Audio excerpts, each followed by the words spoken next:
Və bu zaman Xan sülaləsinin dövrü başlayacaq. Eradan əvvəl 206-cı ildən başa çatacaq bizim eranın 3-cü əsrində.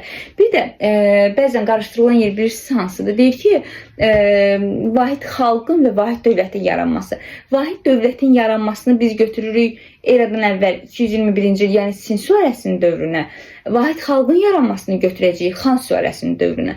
Fərqli cəhətlər də çoxdur, oxşar cəhətlər də çoxdur. Əsasən nəyə götürəcəyik? Sin sülaləsinin dövründə, Çində, Sin sülaləsinin dövründə biz nələri görürük? Vahid dövlətin yaranmasını görəcəyik, Sin Şuandinin tədbirlərini, inzibati islahatını görəcəyik ki, ölkəni 36 vilayətə böldü, bir çox vahid ölçü çəki pul sistemi yaratdı, Böyük Çin səddini tikməyə başladı və s. Yeri gəlmişkən Böyük Çin səddi də eradan əvvəl 214-cü ildə türklərə, Hunlara qarşı çəkilmişdi. Amma buna baxmayaraq Hunlar yenə də nə edirdi? Səddin üzərindən aşaraq Çin üzərinə hücum edirdi ardıcıl.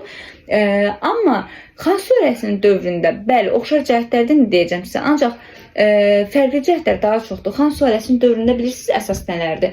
Xan sülaləsinin dövründə boş qalmış torpaqlar canlanır, kəndlər, boş qalmış kəndlər insanlarla artıq dolur. Orada yeni bir həyat başlayır, yeni bir şərait var, yeni bir dövr başlayır, dönəm başlayır. Ancaq buna baxmayaraq xalq nə edəcək? Bu hakimiyyəti qəbul etmək istəməyəcək. Səbəb nə idi?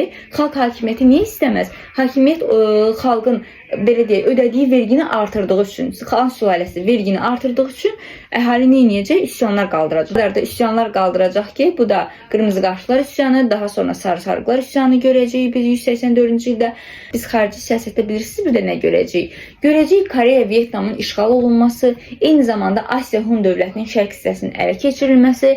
Amma Asiya Hun dövləti ilə müharibənin başlaması deyə bilmərik. Niyə? Çünki müharibə zaten Sin sülaləsinin dövründə başlamışdı. Xan sülaləsinin dövründə isə davam edirdi və bunun üçün nə edirik? Oxşarlıq götürürük. Xan sülaləsi və Sin sülaləsinin oxşarlığı desə, götürəcəyik avtomatik olaraq nə? Hun dövləti ilə müharibənin aparılması, Böyük Çin səddinin çəkilməyə davam etdirilməsi, ancaq diqqətli olun. Böyük Çin səddinin çəkilməsi başlayır harda? Sin sülaləsinin dövründə, eradan əvvəl 214-cü ildə. Davam edəcək harda? Xan sülaləsinin dövründə. Amma hər ikisinin dövründə Çin səddinin çəkilməsi var.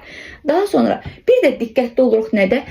Böyük İpək yolunun çəkilməsi. Böyük İpək yolunun çəkilməsi Sinə aid deyil. Sinin dövründə ümumiyyətlə yox idi.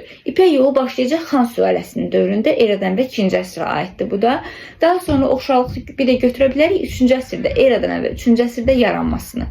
Bax, diqqətli oluruq burada. Oxşarlıqlardan biri də budur.